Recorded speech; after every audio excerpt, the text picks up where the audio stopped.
You guys know about all the lost items in Borderlands? Because apparently there's a few. Some of these were just unfinished or cut due to developer choices, but somehow they never made it into the final product.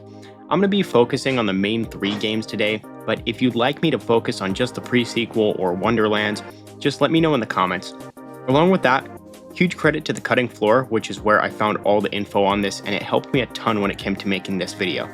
We're going to be starting with Borderlands 2, and this is in no particular order. This is kind of just everything all at once, but I'll see if I can put timestamps in for each individual item. We're going to start with the error message from Borderlands 2, and this one's weird since it is a fully fledged encoded weapon in the game with absolutely 0 drop chance. And it's linked to Master Yi. The reason for this is because it's an item that he uses to attack you with. What I think the reasoning for it being a 0 drop chance is probably just down to the devs joking around and saying, hey, let's make an item that can't drop, but we'll hide it in the files for people to find as an Easter egg. A rocket launcher called the Harpoon was supposed to make a return from Borderlands 1 into Borderlands 2, but never made it. They were normal rocket launchers in 1, but with a very high projectile velocity, along with being only a single shot at a time.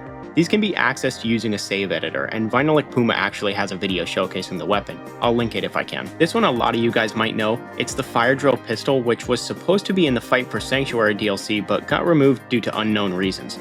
Along with this, due to balancing issues with the coding of the gun, it'll sometimes disappear from your inventory if you edit it in. This one I didn't know about, but there was actually supposed to be legendary Bandit Grenades, and a grenade part. If you look at the loot pool, there's actually 0 legendary Bandit Grenades. So there was a manufacturer part added in that was supposed to signify legendary rarities for Bandit Grenades.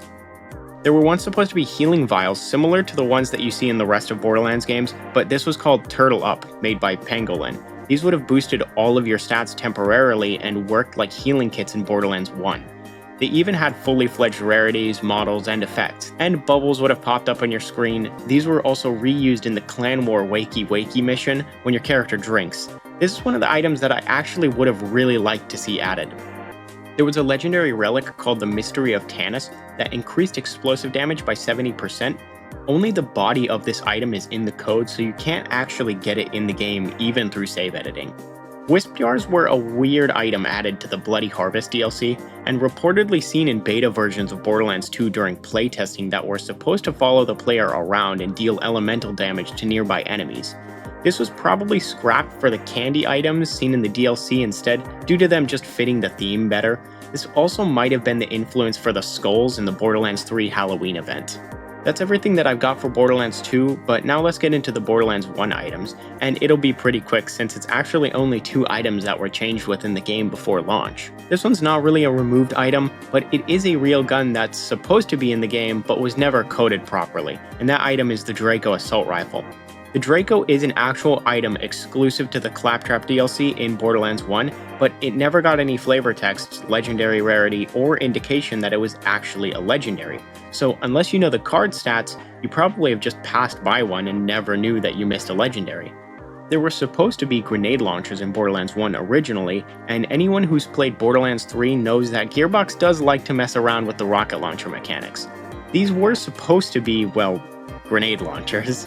But it's unknown why they never added them, and even Nine Toes had a dedicated drop for a launcher called the Big Toe that was actually recreatable with save editors. With the Borderlands 1 stuff out of the way, let's get on to Borderlands 3. I was only able to find one actual gun that was removed from the game, or rather the loot pool, and that being the Earworm, which was an assault rifle that played a guitar riff when you used it, similar to the Hellwalker shotgun. Aside from this, there had been a whole of 21 removed anointments on weapons, which Gearbox said was to clean up loot drops. And other than that, there's not really much taken away from Borderlands 1 and Borderlands 3. Hopefully Borderlands 4 will have some stuff in the files for me to find, and I can make a video about that as well. Let me know if you guys want a second part to this where I can cover the pre-sequel in Wonderlands, and go ahead and check out my other videos if you want, and be sure to like and subscribe if you want to support this channel. I'll see you guys next video.